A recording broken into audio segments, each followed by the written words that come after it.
لخبطة الكربوهيدرات يعني دهون بطن، إمساك، إرهاق، مقاومة أنسولين. تعال نفهم الحكاية. لما بتاكل كربوهيدرات بتتحول لسكر في الدم. الجسم بيطلع أنسولين، الهرمون اللي بيخزن السكر.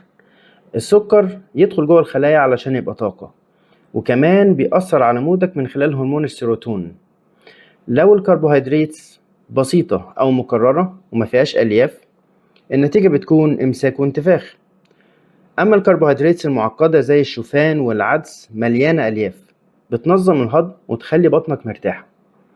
اللي بيحصل في حالة الكربوهيدرات المكررة زي العيش الأبيض، السكر الصناعي، العصاير المعلبة، إن سكر الدم بيعلى بسرعة جدا، الأنسولين بيخرج فجأة وكأنه مرعوب، السكر ينزل جامد، تحس بتعب، جوع بدري، مود وحش.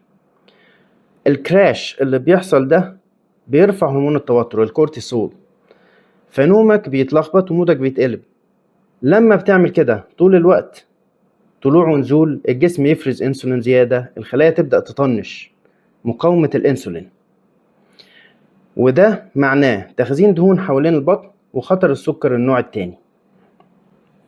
في حالة الكربوهيدرات المعقدة زي الشوفان، البطاطا، الحبوب الكاملة، سكر الدم بيعلى بهدوء، الانسولين بيشتغل من غير دراما، الطاقة ثابتة بالساعات، والمود متوازن.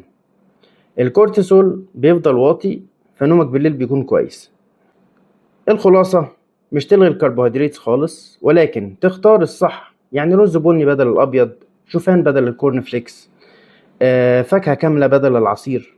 افتكر ان لخبطة الكربوهيدرات هي لخبطة جسمك كله، لكن الاختيار الصح يخليك فايق ومرتاح ومزاجك حلو وتركيزك أعلى.